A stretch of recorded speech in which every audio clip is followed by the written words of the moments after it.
कैसा रहा दौरा और क्या स्थिति है पार्टी की? साउथ एशियन टीटी एसोसिएशन का आज मैंने शुभारंभ किया है और पहली बार ये हिमाचल प्रदेश में हो रहा है। मैं टीटी एसोसिएशन को बहुत बहुत शुभकामनाएं देता हूँ। यहाँ अंडर 19 का टीटी का टूर्नामेंट हो रहा है। यहाँ से लोग चुनकर एशियन खेल्स के लिए जाएंगे। इसके लिए मैं आज शुभारंभ करने आया हूँ। सर, असम दौरे से आप क्या स्थिति है? और असम दौरे पर पार्टी की तरफ से चुनाव प्रचार की ड्यूटी दी थी। अब दौरे में मैंने जहाँ रैलियाँ की वहाँ तो अच्छी स्थिति नजर आई है। अब 4 मई को जब परिणाम आएगा तभी उसके बारे में बता सकते हैं। भविष्य के गर्म में 9 तारीख को जो मतदाता है वो अपना मत का प्रयोग करके उसको मत पेटी में डाल देगा। उसके बाद इस परिणाम का पता लगेगा। सर, भाजपा की कार्यसमिति थी और जयराम ठाकुर ने वहाँ दावा किया कि कांग्रेस का बीच खत्म कर देंगे, इस तरीके का बयान। देखिए, भाजपा अपने अस्तित्व की लड़ाई प्रदेश में लड़ रही है। 5 गुटों में भारतीय जनता पार्टी बटी हुई है। कौन सा गुट किसको खत्म करेगा और किसका बीज का समूल नाश करेगा वो भारतीय जनता पार्टी के 5 गुटों में से एक गुट जानता होगा। लेकिन बड़े अफसोस की बात है कि हिम केयर में बच्चों की मर्दों की बच्चादानी का ऑपरेशन किया गया है। ये बहुत अफसोस की बात है और झूठे बिल बनाए गए हैं। अगर क्योंकि बच्चादानी का ऑपरेशन तो हमारी महिलाओं का होता है, पुरुषों का थोड़ी होता है। तो 4 तो पेशेंट ऐसे नजर आ गए। मैंने विधानसभा में कहा था कि इस हिम केयर में 110 करोड़ रुपए का घोटाला है और तकरीबन हम उसकी इंटरनल ऑडिट रिपोर्ट आई है। निश्चित रूप से जो हिम केयर में घोटाला हुआ है उसको हम जनता के सामने उजागर करेंगे। और मैं एक बात और कहना चाहता हूँ कि भारतीय जनता पार्टी जो बात कहती है उस पर अभी वो आपसी असमंजस में फंसी हुई है कि किसको क्या कहना है। मैं एक चीज कहना चाहता हूँ कि वो बार बार उनके एक नेता बोलते हैं हिम केयर बंद की जा रही है। हम हिम केयर को बंद नहीं किए जा रहे हैं, हिम केयर में सुधार कर रहे हैं और हिम केयर को इंश्योरेंस के तहत भी लाने की हमारी सरकार की प्राथमिकता है।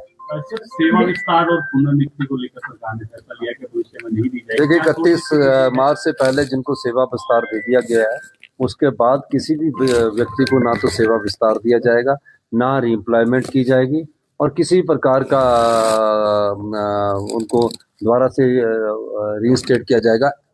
कहीं मेडिकल एजुकेशन में कहीं डॉक्टरों के एसोसिएट प्रोफेसर को भी हम नई नियुक्तियां दे रहे हैं। तो ये सब चीज़ें डॉक्टरों के जो मेडिकल कॉलेज है उसमें किया जा सकता है और कहीं भी नया सेवा विस्तार भविष्य में नहीं दिया जाएगा। तो अगर कोई गंभीर किसी की कार्यप्रणाली बहुत अच्छी होगी कोई ऑफिसर्स की तो उसको दिया जाएगा। कल के आदेश 31 तारीख के है और जो ये चैनल चला रहे हैं उनको पहले जानकारी देनी चाहिए कि वो 31 दिसंबर से के पहले के है। तो कल हमारे नए सेवा विस्तार नहीं दिया जाएगा, उसके ऑर्डर जारी किए गए। नेता प्रतिपक्ष कह रहे हैं कि सैलरी डेफर्ड पाकिस्तान में होती है, हिमाचल में भी कांग्रेस सरकार। सैलरी डेफर्ड का मतलब ये नहीं है कि सैलरी इनकी काटी जा रही है। एक प्रयास किया गया है बजट को अनुशासन में लाने का और बजट को जब हम अनुशासन में लाते हैं तो उसके में थोड़े से सुधार करने पड़ते हैं। तो कुछ सुधारात्मक कदम उठाकर हम आगे बढ़ेंगे। और मैं ये भी कहना चाहता हूँ कि प्रदेश में कई बार कोई लोग बोलते हैं कि आर्थिक संकट है। हालांकि भारतीय जनता पार्टी ने हमारा जो रेवेन्यू डेफिसिट ग्रांट है वो 10,000 करोड़ रुपया काट दिया है और मैंने बजट जो रखा है वो 3,000 करोड़ कम करके रखा, 3,900। इसका मतलब ये नहीं है कि हमारे में कोई हम आगे नहीं बढ़ेंगे। हम प्रदेश आत्मनिर्भरता की ओर बढ़ेगा, निश्चित रूप से इसमें कोई दो राय नहीं है। और हमने जो फैसले किए हैं वो फैसलों से प्रदेश ने की नींव मजबूत हुई है और प्रदेश की आधार मजबूत हुआ है। महज फैसले राजनीतिक लाभ के लिए नहीं किए जाते, तो उस फैसलों का फायदा हुआ है। और मैं ये कहना चाहता हूँ कि इन फैसलों से हमारे को प्रदेश की आर्थिकी को मजबूती मिलेगी और जो हमारे पैर रोकने की कोशिश जो केंद्र सरकार कर रही है आरडीजी बंद करके, वो हिमाचल के लोगों का अधिकार था, सरकारों का अधिकार नहीं है। भारतीय जनता पार्टी उस बात का जवाब दे कि आरडीजी के समय आपने हिमाचल प्रदेश के लोगों के साथ खड़े क्यों नहीं हुए। आरडीजी के समय आप शोर करते रहे, आप क्यों नहीं गए रेवेन्यू डेफिसिट ग्रांट के लिए हमारे साथ प्रधानमंत्री जी को मिलने के लिए, फाइनेंस मिनिस्टर को मिलने के लिए।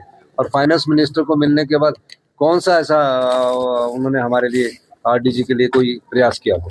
सर पंचायत चुनाव को लेकर उत्तर जारी हो गया है। तो हमने तो पहले कहा कि दी थी सर, उसको कोर्ट ने रोक लगाई है। तो कोई नहीं, कोई शक्तियाँ कैबिनेट देती रहती है और उस पर रोक लगती रहती है, कोर्ट का दायित्व भी बनता है ये, और उन्होंने रोक लगाई है। हमने तो 31 मई को पहले ही बोला है, विधानसभा के पटल पर बोला कि 31 मई को चुनाव होंगे। पर भारतीय जनता पार्टी हर जगह राजनीतिक लाभ के लिए कार्य करती है। सर हेमंता बिस्वा शर्मा की भाषा को लेकर सवाल पूछ रहे हैं, खासकर आपके देखिए, पवन खेड़ा जी के बारे में इस प्रकार की बात करना बहुत दुर्भाग्य बात है।